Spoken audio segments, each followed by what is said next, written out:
health is a crown worn by the healthy that only the ill can see. Your health really is your wealth. Join us for the next hour as we explore disease and attaining and maintaining good health. This is Dis-Chem Medical Monday, brought to you by Dis-Chem. Better health starts here.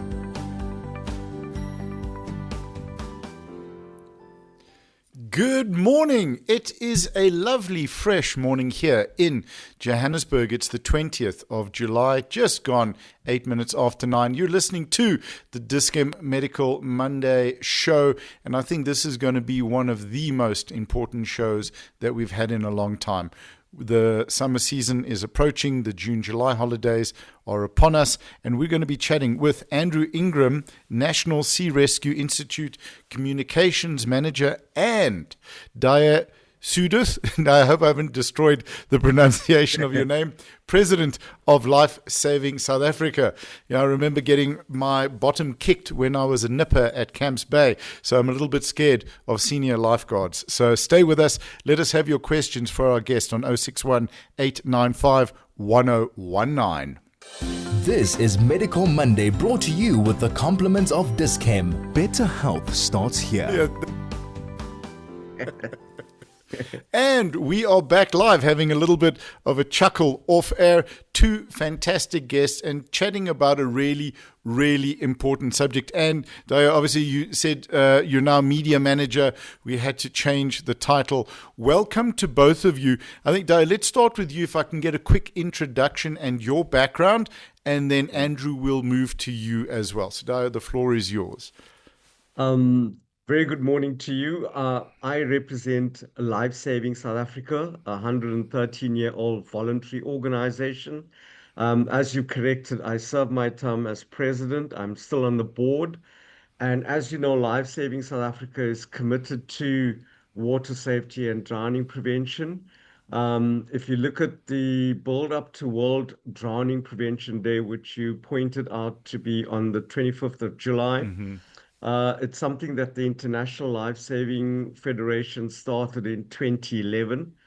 And then by the time Life Saving South Africa hosted the World Drowning Prevention Conference in Durban in 2019, it was the final push where the United Nations finally declared that we will have a UN World Drowning Prevention Day on the 25th of July each year.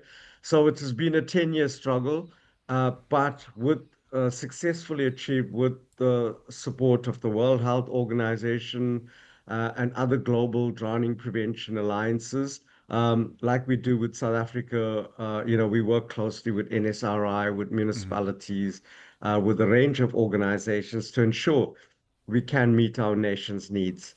I hope that's sufficient, Nicholas. Absolutely fantastic. Thank you so much. Andrew, your quick background and what you do. Good morning, Nicholas. I was a seagoing volunteer with the NSRI. I'm based at Buckhoven for just over 40 years. So Buckhoven and Camps Bay is seriously my place. And I love the vessel that you have in the background is Rescue 2. I served on her for a long, long time. I think that the theme this year, the WHO's theme of Unite to Turn the Tide, is really appropriate. It's what we have to do. And in fact, in South Africa, we have been doing it for quite a while. The working relationship between Life Saving South Africa, the clubs, and the NSRI is extremely good, and it's particularly in areas where we have what we refer to as drowning in progresses, when you need high-speed responses and to get the people there absolutely as fast as you can. And it's so gratifying to see unpaid volunteers responding to these things in such a professional manner and saving lives. So I think from our organization, we started a drowning prevention department that focused on the prevention side of things in about 2006, and then expanded in 2013. And almost all of our lessons come from the practical side. So the issues that we've seen happening, why do they happen and how do we stop them happening? And that we built into our water safety education program. We have instructors around the country who teach that, and into our survival swimming program. What do you need to teach children that is really important? That if suddenly they get out of their depth, how do they correct that and float and get back to safety? And we don't teach any more than that. With a little bit of luck, the children who we've taught that very basic survival to will go on to swimming lessons and then go on to become nippers and lifeguards and just become a member of this amazing community that Dhaya and I are in. Absolutely phenomenal. And it is an absolutely incredible community. I was very fortunate enough to get my swimming training under Dennis Pearson, the legend, and growing up with the Fiolkov brothers as well and with their dad. So, the history there is amazing just to see what these guys are capable of doing in the water. But swimming lessons are a luxury. And what I wanted to start the conversation off with both of you is, I think South Africa is also in a very unique position where we get large groups of people coming to the coast, coming to water, lakes, dams, but primarily I've experienced it at the coast. You go to Belito in December and the lifeguards are working overtime. It's, they are in and out of the water nonstop. Maybe you go to some other beaches where it's a little bit more relaxed, but you're getting a mass of people coming, perhaps who have never really encountered the ocean and have only swum in fresh water. And I think that kind of makes us quite unique. It's a silly question, but how important is swimming education? Is it something that we need to be driving into schools, into communities? I think let's start there. And then how have these unique challenges been addressed by both organizations? So I think, Dhaya, if we could start with you this time, please. Yeah. Nicholas, I think I need to just reflect on something you said. And thank you very much for acknowledging the role of the lifeguards. If you just look at the Durban beaches in the last two Sure. Decembers, massive crowds on the beach, on all of the main beaches, but there was not a single drowning during duty hours. So it's a fantastic. I mean, you got 15,000 on one beach, 17,000 another, and this is day after day after day. And the simple message here is drowning is preventable, absolutely preventable. So if bathers go to where the lifeguards are on duty, they've assessed the risks, then your risks are minimized because you're actually swimming where they keep you under surveillance. And if the conditions, the ocean is a dynamic environment. Conditions could change from hour to hour. And if they move the bathers, then there's an expectation that all of the bathers will listen to the lifeguards.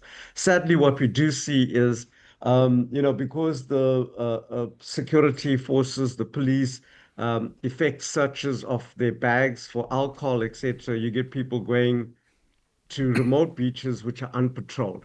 But let me come to your question. Yes, swimming is an essential skill. And as Andrew pointed out, we also focus on the survival swimming so that if the kids or any adult falls into the water, then they have the basic rudimentary skills that will be able to keep them afloat and at least get to a safe place where they can grab onto something or to keep themselves afloat until help arrives. Um, it is a challenge in South Africa. Life-saving, as you know, we start with micro nippers, 6 to 8 years old, and then nippers from 8 to 14. And it's amazing to see these children who become so water safe. They themselves become, we've had lots of instances where there were rescues. They themselves effected rescues or even help outs. So it shows that the swimming skill is an essential life-saving skill. I just want to say the challenge in South Africa is often the lack of facilities. And it's something that a platform like yours could emphasize. Across the country, we see public pools which are non-operational, and have been non-operational for years, due to a lack of maintenance, or often you hear there's a lack of budgets. And we call on authorities to make sure that these facilities are available. Even ourselves of Life Saving South Africa, we are often appreciative of the access to private pools, to private schools that actually make their facilities available. And obviously, for those facilities that are available, to be able to bring kids who have not had the training or the experience or the access to the facilities, and ensure that they can get the most basic skills. And then, of course, together with that, we effect the practical skills as well as the theoretical skills, which we will speak about in the Water Smart program. Okay, Thank you. fantastic. Thank you so much. I think if I could just interject here and add this comment. Personally, I believe that the ability to swim, or at least keep yourself afloat. We're not talking about learning crawl or butterfly or backstroke. The ability to swim, to keep yourself afloat until you get help and not to panic, I think is a basic human right. And we really need to be looking at it this way. Andrew, your thoughts? Yeah, Nicholas, I think that was hitting the nail right on the head. It is absolutely a life skill that everybody should have. And I think that Dhaya summed it up really neatly, in that there are just so many problems around it. The lack of facilities, municipal pools that are not working. How do you get children to the swimming pool? I mean, it really is a very, very complicated thing. So certainly both of our organizations are working really hard at that. And the education department is also doing a lot to try and remedy this. But I just think it needs so much thought, and it needs so much effort and a lot of money. So for instance, the NSRI trialed what we call survival swimming centers. So we built a swimming pool inside a shipping container, and took it to, there's 4 of them around South Africa at the moment, took it to the pool, to the children at their schools. And we teach the children how to float and how to move only 5 meters through the water inside these survival swimming centers. But it's a drop in the ocean. We just need so many of them. We need to get so many children to the water. It's really Andrew, sorry to interject. We've got to pay the rent, and we'll be back, and we'll touch on that when we come back. And also, what I'd like to talk about is, you mentioned the swimming containers. What other initiatives are you both involved in terms of helping people learn to swim? And perhaps how can private companies get involved in supporting this? We'll be back with Andrew and Dhaya talking swimming, NSRI, lifeguards. This is a vital conversation. Join us on 061 895 1019 with your questions. This is Medical Monday, brought to you with the compliments of Dis-Chem. Better health starts here. And we are back with our 2 fantastic guests, Andrew, Ingram, and Dhaya. This is my famous skill, Sewduth. And I think I get into trouble because I don't often mention the radio station, and I have to say it's 101.9 Chai FM, the Dis-Chem Medical Monday show. But I'm so focused on conversation because it literally will save lives. And I think the understanding here is that drownings are really, I need to be careful with the language, unnecessary, avoidable. These are things that, when we choose to go into the water, we need to know how to look after ourselves. So, Andrew, just before we went to break, we were touching on the shipping containers, the other initiative, and I'd love to hear from both of you about what initiatives are being done, and perhaps how can the private sector get involved? How can companies get involved in supporting this vital life skill? Andrew? Nicholas, so there are so many ways. We have just launched a series of 5 videos on our YouTube channel that talk about volunteering for the NSRI. So I think in many people's minds, when you talk about NSRI or you talk about life saving, your listeners might think about the image behind you, which is people in red wetsuits and life jackets going to sea in rescue boats to save people, or as Dhaya was talking about earlier, those amazing lifeguards on Durban beaches who work themselves to death to save other lives. It's quite remarkable to watch. But in both organizations, so let me talk about the NSRI, that's not the only place that you can volunteer. So we have volunteer survival swimming instructors, and that will be community members who run survival swimming classes from their local municipal pool. So you will know the Sea Point Pavilion, for example. So each Saturday during summer, we have a team of people who go into the Sea Point municipal pool with the blessing of our municipality, and they teach anybody who would like to learn how to swim the basic skills. So the oldest person they've taught is an 83-year-old. It's never too old, and mainly their customers are young people, children whose parents have brought them to the pool. But you can volunteer by being a survival swimming teacher. You can volunteer by looking after the pink rescue buoys. You can volunteer by teaching water safety education. So I think that there's so many different ways that you can give your time to make a difference in this water safety environment. And then, of course, there's money. Without sponsorship, we really wouldn't be able to do any of the stuff that we do. And interestingly, it's not a lot of money. The bottom line is a lot of money, but the average donation to the NSRI is from individuals who give 50 Rand a month. So you really don't have to donate a lot. You can donate small amounts of money, and it just makes an absolutely enormous difference. And for those who are interested in volunteering or donating, nsri.org.za, our website, is the place to visit. Are those yellow NSRI boats you used to put your coins in still available? I don't recall seeing them in a while. No, Nicholas, we stopped those quite a while back. It was a governance issue. So as the world went cashless, we realized it's actually very difficult to prove to our donors how that money is being used. So, they were really well known, and there was a lot of people going, why have you taken them away? We like them at till points and so on, but it really was a massive governance issue for us to be able to show where that money was going, how much came in, how much went out, and we can now do that exactly. I think maybe you need to do a deal with Yoko, where instead of one of their blue machines, you can have a yellow one to tap your card to support both institutions at the tills. Dhaya, for yourself, what are some of the initiatives? Well, Nicholas, I think, I started off by speaking about the nippers, starting off with young children to ensure that they receive the necessary training. It is a skills-based program. They do have qualifications at nipper level, but the emphasis is on fun. We call it fundamentals, the basic fundamentals.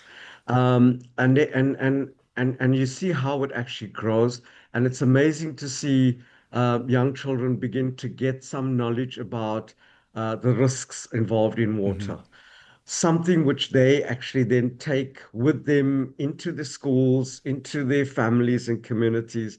And I must say, one of the biggest recruitment, if you look at South Africa, we all know that, for example, the apartheid laws meant that some communities live further away from the ocean than other communities. But now that communities have become integrated, schools have been integrated, the biggest recruiters are the nippers themselves.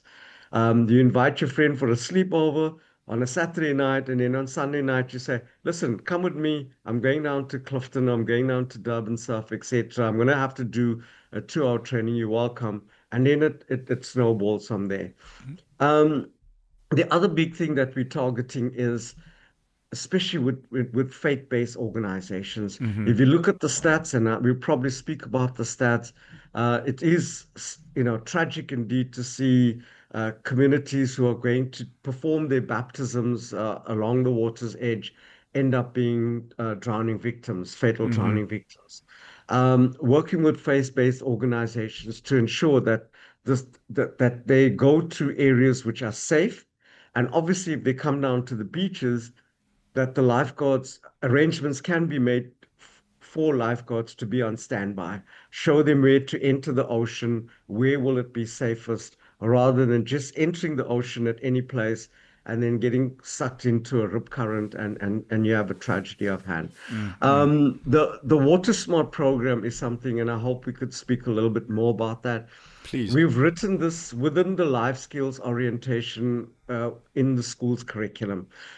We started at grade 4 to 6. We've then expanded that from grade R to grade 6, and it's written into the life skills orientation subject. So it's not just, something that, Andrew and I and a whole lot of volunteers, we would end up going to school in the morning, addressing an assembly, and before you can, by the time you jump in your car and drive off to the office, you almost get the sense that that message has flown over the kids' heads. Now, this is teaching water smart like you would teach history and geography, etc. The pupils go through the tests and quizzes, so they go through the assessments, and then they demonstrate their learning through successfully completing the assessments. So that's something. And then we had sent to Sena a QR code for a learning hub. It is absolutely free of charge. We know little kids may not have their own mobile devices, but parents do. And, we emphasize this fact that like you would teach a kid to read, you just don't simply toss a book and say, here, son, off you go and start reading. It's great when a parent sits with the kids. You read one page, the child reads one page, you read one page, the child reads one page, and you kind of develop this whole relationship. Similarly, too, the water smart education is something that parents and kids can learn together. They can go through the tests, and the tests and quizzes, by the way, is based on gamification.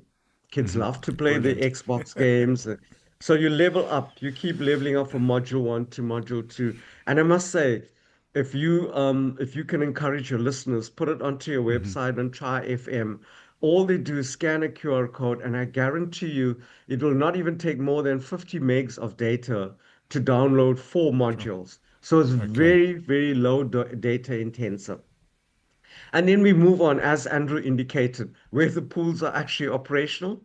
We work very closely with the municipal lifeguards in the off season to make sure that not just learn to swim classes happen with little children, but with mums, stay-at-home mums. They would have a lesson.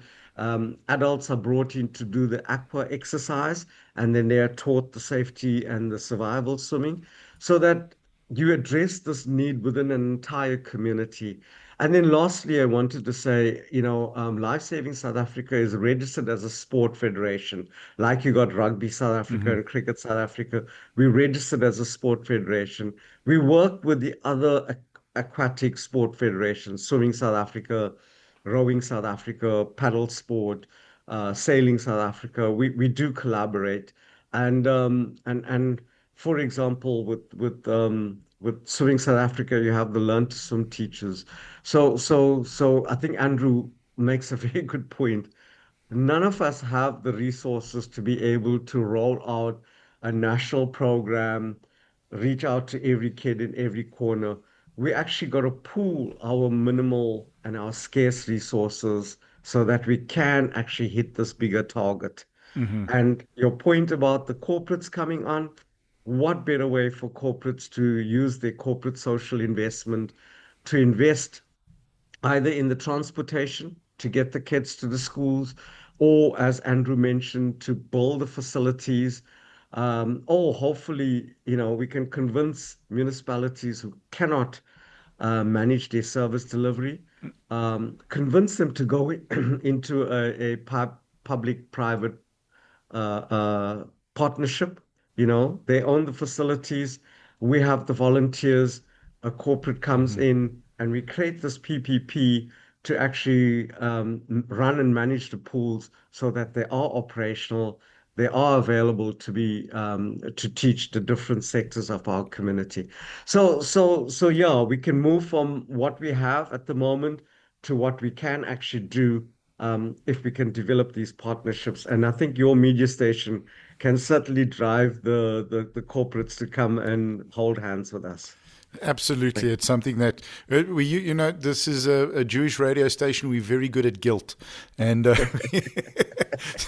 we get it from our parents. You know, always say we understand with the Muslim community, the Catholic community, and the Jewish community, we understand guilt from our parents. So we know we got to perform, and we can apply that. So I think there's a couple of things that I wanted to touch on, and for both of you.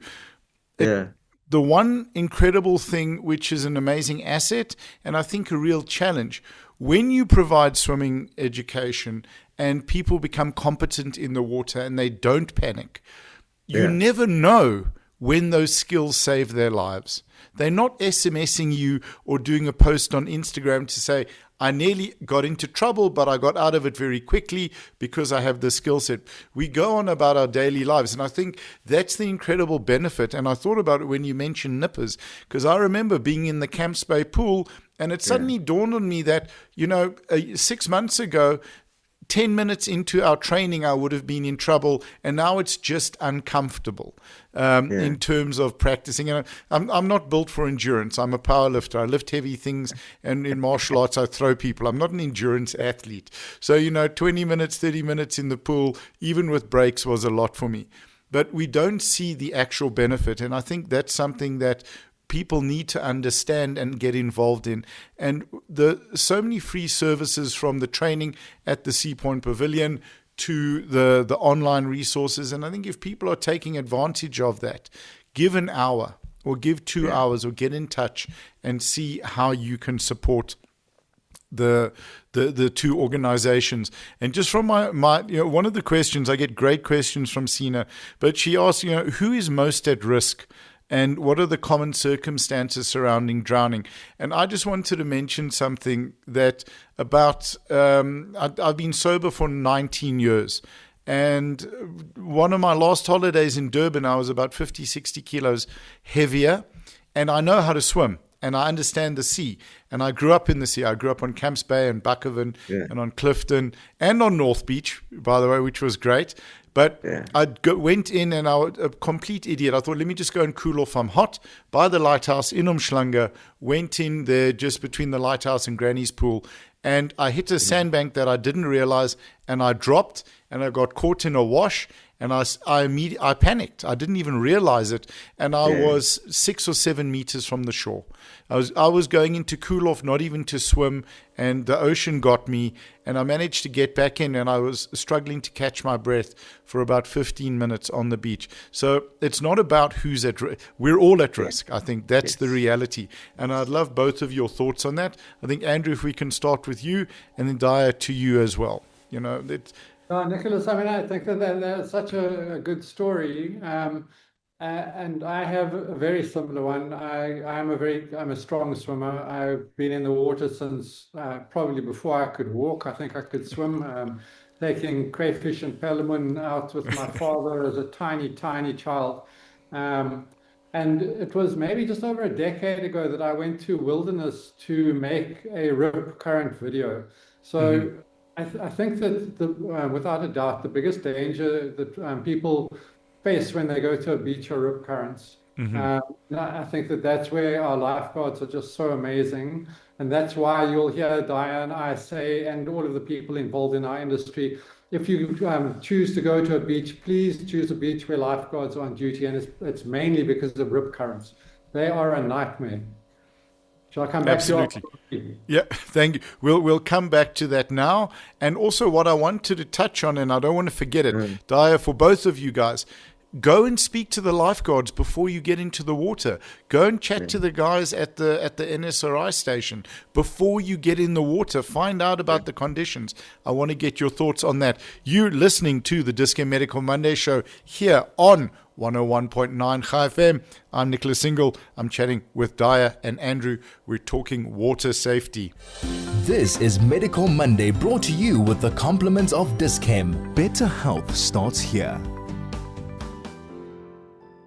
Thank you so much for joining us today here on the Discum Medical Monday show. Sorry about that, Craig. I had my mic muted. My job is to give Craig a hard time, our fantastic controller. So we're chatting life-saving or just water safety, life-saving, NSRI, life-saving. So it's just two incredible institutions that keep us safe and literally save lives on a daily basis. You might notice I changed the background a little bit. So before we went to break, Andrew, we were chatting with you and you were telling us about the danger of rip currents for a normal person or even a strong swimmer. Yeah, Nicholas, so you were talking about your experience on the KZN North Coast. And I just over a decade ago went to Wilderness to make a video for the NSRI on rip currents. I'm used to rip currents, I understand them, and I was there to make a video. I took a GoPro with me. There was a rescue boat on the beach. There was a rescue swimmer with me, and there were crew in the rescue boat. But these rip currents at Wilderness are steam trains. They go 50, 60 meters wide, and they pull out 200, 300, 400 meters. I mean, they are something to behold. In fact, like many on the KZN coast. So I climbed into this thing with a rescue swimmer, and I was filming him and myself, and I looked at the beach and saw how fast I was being pulled away from it, and my chest closed up. I felt panic rising, and I had to give myself a good talking to. I'm going like, seriously? I mean, no. And if that is something that I experienced as a strong swimmer who knew exactly what was happening, for somebody who is not a strong swimmer and who doesn't understand what is happening, it must be the most terrifying thing in the world. So really, if you're going to a beach, the bottom line is please go to a beach where lifeguards are on duty and swim between their flags. That's why you need to do it. But having said all of that, I hope we can save a bit of time at the end to talk about drowning inland, which actually is where most of our South Africans drown. Sure. I think we can absolutely touch on that right now. Before we go into that, so we've got about 5 or 6 minutes of this segment left, and then we'll wrap up where I'd like a thought from each of you. Just if we look at chatting to the lifeguards, for me, I go up to them, hey, what's the blue bottle situation? How cold is the water really? When did you update the chalkboard? I'm a Cape Townian, what can I say? And, just what are the conditions like? Is there a rip current? What do I need to know about? Is it too busy? Should I come back at a quieter time? What should people be talking to their lifeguards about, and why should they be going and talking to the lifeguards or talking to the NSRI before they get into the water? Dhaya, let's start with you on that, please. Yes, and I think you touch on a very important point because not many people have that self-knowledge, that the knowledge of ocean conditions. Just last week or so, we had reports. I think Andrew reported on a couple of surfers that actually got sucked out and had to get assistance to come back, right? By the way, we also thank surfers because a lot of rescues are made by surfers themselves for people who are not swimming in the bathing zone. But the idea is that the lifeguards get there very early in the morning. They assess the conditions. They themselves go for the training swim. They get a sense of what's happening with the ocean, and they choose the most safest bathing zone, right? Which means that if you stay within that zone, firstly, they got eyes on you all the time, right? And secondly, if the conditions change, they will move it. As you mentioned, they keep them on a sandbank where it's safe. People can actually swim, play around. But like you say, sandbanks also collapse and it can create a new Yeah. risk in that area. So they do actually, they assess those conditions. But even if you don't have the time to actually speak to them, the golden rule is look out for the red and yellow flags. We call them bathing beacons. Look out for the red and yellow flags and simply stay between those red and yellow flags. If you don't have time to go and find out about conditions, at least go and say thank you to the lifeguards because they have That visual that you put up on your background, Mm-hmm. if you look at that again, we have thousands of people there, but you will see in the picture the lifeguards are Mm-hmm. on the rubber duckies, on the jet skis, on the rescue boards and the Malibu boards, and they're ensuring that before you actually get into trouble, they get you out of that risky zone. There's a saying within life saving is that you're not a good lifeguard if you dive 5 times in the ocean to pull 5 people out.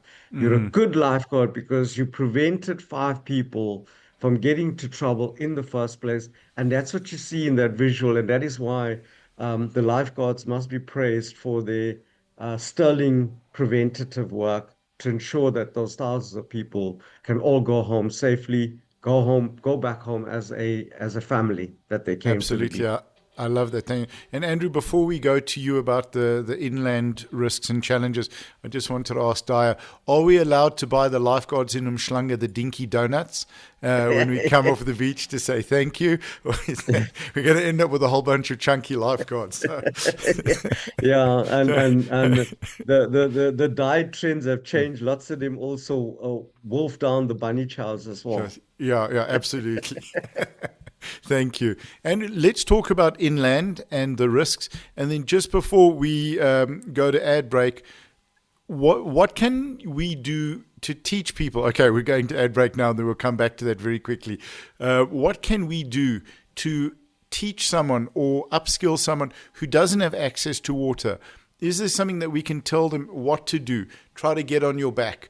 Just tread, don't panic. It's about buying time before you can be helped. So we'll touch on that as soon as we've paid the rent here on 101.9 Chai FM. It's the Dis-Chem Medical Monday show.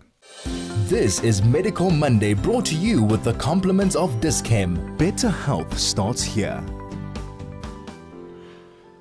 You're listening to the Dis-Chem Medical Monday show here on 101.9 Chai FM. I'm being quick now because we're going to go to Andrew.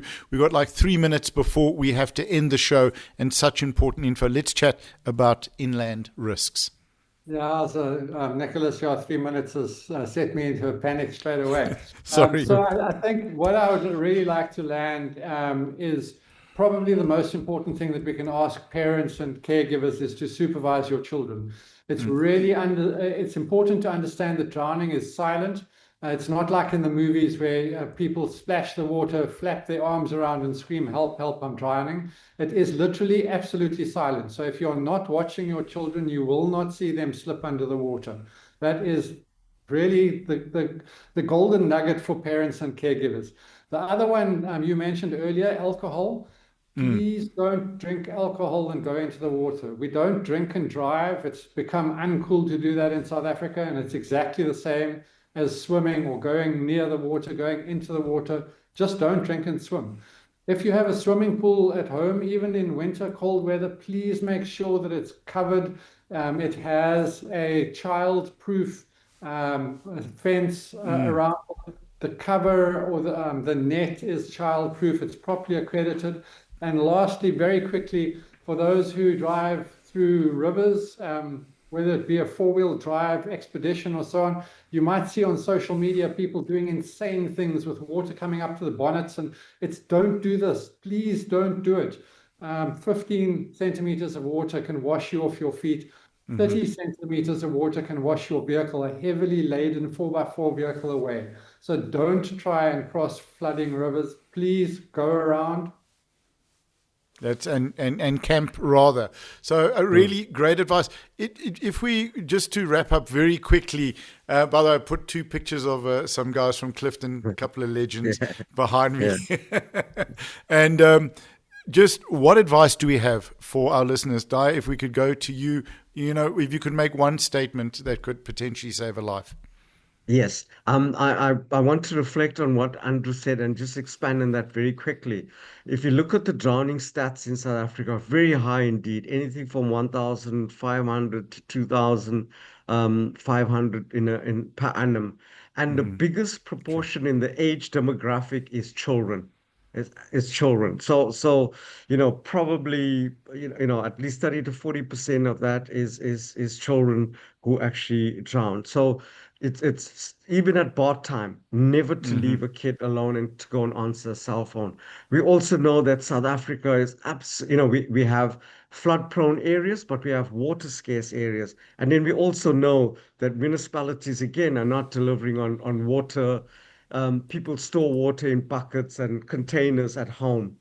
And all it takes is for a little toddler to fall headfirst in 5 centimeters of water, and you can have a tragedy. So all of these containers, these are documented tragedies that we have.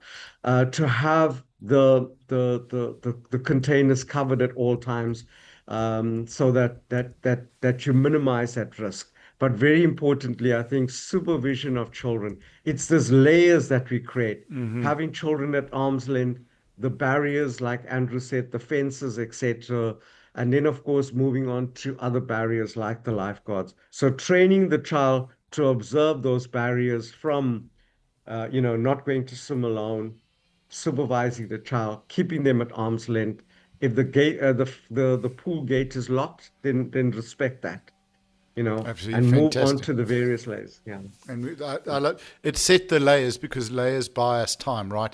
Exactly as we secure our house with a fence, burglar bars, doors, a gate in the sleeping area, that's how we need to be viewing. So absolutely. Andrew, your thoughts just before we wrap up. Sorry for making you chuckle there, but I found it. Awesome. I just love that picture. It feels like home. Yeah, I think if supervise your children, turn around, don't drown. Yeah, I absolutely love that. It's our responsibility. It's a human right, I believe. Just if you can teach someone to swim and give them that gift, do that. Absolutely phenomenal. We've had some great questions and comments, by the way, from our listeners. We just haven't been able to get to them, and I thank our listeners for that. And just to our fantastic guests, both of you, thank you for joining us. Thank you for what you do. And, may what you do become non-essential because everybody has upskilled and educated. I think that would make everybody very, very happy just to spend the day on the beach and the day training. It would be absolutely wonderful. You've been listening to the Discount Medical Monday show here on 101.9 Chai FM. A big thank you to Andrew Ingram from the National Sea Rescue Institute and from Dhaya, Sewduth, spokesperson for the life-saving board member and okay, wow, I'm killing it. Okay, from Life-Saving South Africa. Thank you, gentlemen, for joining us today. And I will chat with you guys next week. And of course, as always, Craig, thank you for pushing the buttons. Sina, thank you for organizing our wonderful guests.